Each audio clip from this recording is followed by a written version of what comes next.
வணக்கம், நான் வசந்தி. கொஞ்சம் சமையல் கொஞ்சம் தகவல்ல இன்றைக்கி 2 விதமான அரிசி மாவு புட்டு எப்படி செய்யறதுன்னு பார்க்கலாம். நம்ம இடியாப்பத்துக்காக நான் உங்களுக்கு மாவு செஞ்சு காமிச்சேன் இல்லையா, அதே மாவு எடுத்து லேசாக சிறிதளவு உப்புத்தூள் போட்டிருக்கேன். தண்ணி கொஞ்சம் கொஞ்சமாக தெளித்து நம்ம கைகளால் நல்லா இந்த விரல்களால், கைகளால்ன்றதை விட விரல்களால் அந்த உருண்டைகள் இல்லாமல் எல்லா புறமுமே அந்த ஈரம் படும்படி பொறுமையாக நம்ம கலந்து விடணும். ஒரேடியாக நம்ம தண்ணி ஊற்றினோம்னா உருண்டைகள் வந்துடும், கட்டிடும், களி மாதிரி ஆகிடும். ஏற்கனவே இது மாவு வெந்த மாவு, அதனால் கொஞ்சம் லேசாக ஈரத்தன்மை இருந்தாலே போரும். அதனால் நல்லா அப்பப்போ தண்ணி தெளித்து இந்த மாதிரி விரல்களால் நல்ல மாவை நல்லா மேலும் கீழும் புரட்டி கலந்து விடுங்க. நியாய விலை கடைகளில் கிடைக்கும் அந்த பச்சரிசியில் தான் நான் உங்களுக்கு இடியாப்ப மாவு எப்படி தயார் செய்யறதுன்னு காமிச்சேன். அதுலேயே நம்ம புட்டு செய்யலாம், கொழுக்கட்டை செய்யலாம், உடலுக்கும் நல்லதுன்னு நான் சொல்லியிருக்கேன். அந்த மாவுலேயே நம்ம செய்கிறோம். இந்த மாதிரி கலந்த பிறகு அந்த உருண்டைகளெல்லாம் இல்லாமல் இருக்கிறதுக்காக நம்ம ஒரு சல்லடையில் இந்த அரிசி மாவை நம்ம சலிச்சுப்போம். அப்படி எங்களுக்கு வேண்டாம் அப்படின்னா நீங்கள் வீட்டில் உபயோகம் செய்கிற பச்சரிசி மாவுலேயும் செய்யலாம். ஆனால் அரிசி மாவு புட்டுக்கு 2 முறை நீங்கள் மாவை வேக வச்சிங்கன்னா ரொம்ப ரொம்ப நல்லா இருக்கும். இந்த மாவு சலிக்கும் பொழுது உடனே மாவு இறங்காது. கொஞ்சம் மாவு அந்த ஈரப்பதம் இருக்கிறதால சல்லடையில் நிற்கும். இது இந்த மாதிரி கைகளால் நல்லா விரல்களால் நல்லா நசுக்கி கலந்து விட்டீங்கன்னா பார்த்தீங்களா, நல்லா அழகாக மாவு சலிச்சு கீழே அழகாக இறங்கியிருக்கு. இப்போ இந்த மாவை நம்ம ஒரு இட்லி பாத்திரத்தில் தண்ணி சேர்த்து அதில் நம்ம வேக வைப்போம். இட்லி பாத்திரத்தில் நடுவில் இருக்கிற தட்டை நான் எடுத்திருக்கேன். நல்லா ஒரு 3-4 டம்ளர் தண்ணி சேர்த்துக்கோங்க.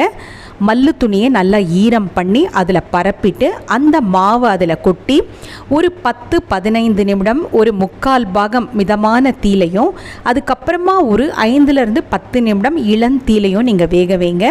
புட்டு பார்த்திங்கன்னா வெல்லம் சேர்த்து நம்ம சாப்பிடலாம், சர்க்கரை சேர்த்தா சில பேருக்கு பிடிக்கும். அதனால் நான் இப்போது வெல்லம் தனியாக சர்க்கரை தனியாக சேர்த்து நான் உங்களுக்கு காமிக்கிறேன். ஏற்கனவே நான் சொல்லியிருக்கேன், கோடை காலங்களில் முடிந்த அளவு எண்ணெய் பதார்த்தங்களை தவிர்த்து, வெல்லம் பார்த்திங்கன்னா நீங்கள் அதை நசுக்குனீங்கன்னா எப்படியோ உருண்டைகள் விழுந்துடும். இந்த மாதிரி செதுக்கிக்கோங்க. இப்படி பண்ணும்பொழுது என்ன ஆகுனா உருண்டைகள் இல்லாமல் அழகாக தனித்தனியாக அந்த வெல்லம் இருக்கும். புட்டுலையும் அது அழகாக சேரும். சாப்பிடும் பொழுது நமக்கு அந்த கட்டிகள் அதெல்லாமே இருக்கவே இருக்காது. ஒரு சர்க்கரை எப்படி இருக்கு அந்த அளவு இருக்கும். புட்டு மாவு வெந்துருச்சு. இப்போ இதை கொஞ்சம் எடுத்து நம்ம சர்க்கரை போட்டு கலந்துக்கலாம்.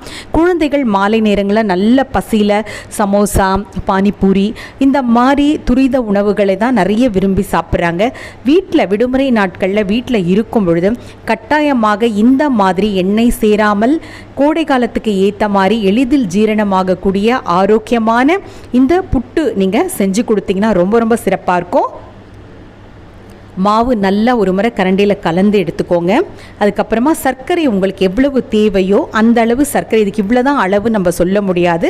நீங்கள் வாயில் போட்டு பார்த்து வேணும்னா சேர்த்துக்கோ. அந்த சூடுலேயே நீங்கள் சேர்த்துடணும். மாவு இறக்குற அந்த சூடுலேயே ஏலக்காய் தூள் நான் சேர்த்துருக்கேன். தேங்காய் கொஞ்சம் தாராளமாக சேர்த்துக்கோங்க. நல்லா நான் ஒரு 3 கைப்பிடி அளவு தேங்காய் நான் சேர்த்துருக்கேன். தேங்காய் பூ, தேங்காய் கொஞ்சம் நிறைய சேர்த்தாதான் ரொம்ப ரொம்ப நல்லாயிருக்கும். நல்லா சேர்த்து கலந்து விட்டுக்கோங்க. சர்க்கரை கலந்த அரிசி மாவு புட்டு நமக்கு தயாராகிடுச்சு. ரொம்ப ரொம்ப சுவையாக இருக்கும். சாப்பிட சாப்பிட இன்னும் கொஞ்சம் சாப்பிடலாமான்னு இருக்கும். நான் ஏற்கனவே சொன்ன மாதிரி கோடை காலத்துக்கு உகந்த ஒரு மாலை நேர சிற்றுண்டி அப்படின்னு சொல்லலாம். சில பேர் பார்த்தீங்கன்னா காலையிலேயே இதை சாப்பிடுவாங்க. அதுவும் ரொம்ப நல்லது. அடுத்து நம்ம வெல்லம் சேர்த்துக்கலாம். மறக்காமல் என்னுடைய காணொலியை பதிவு பண்ணுங்க. பக்கத்தில் இருக்க மணி மீது அழுத்துங்க. வெல்லம், தேங்காய், ஏலக்காய் தான் இதுக்கும் நம்ம சேர்க்கணும். கோடை காலத்தில் பார்த்தீங்கன்னா பெண்கள் நம்ம நிறைய வேலை செய்யும் பொழுது களைப்படைஞ்சிருவோம். உடம்புல இருக்க வியர்வை வெளியேறிக்கிட்டே இருக்கும், சோர்வாக இருக்கும், சில நேரம் தலை சுற்றுகின்ற மாதிரி இருக்கும். குளுக்கோஸ் சத்து நம்ம உடம்புல குறையறதால தான் அந்த மாதிரி இருக்கும். நல்ல வெயில் நேரங்களில் நல்ல ஒரு தர்பூசணி பழம் அந்த மாதிரி சாப்பிடுங்க. குளுக்கோஸை நம்ம தண்ணியில் கலந்து அப்பப்போ குடிச்சிங்கன்னா அந்த சோர்வு, தலை சுற்றல் இது எல்லாமே இருக்காது. உடம்புக்கு வேண்டிய நீர் சத்தும் நமக்கு கிடைக்கும். மறக்காமல் இதை செஞ்சு பாருங்கள். நன்றி.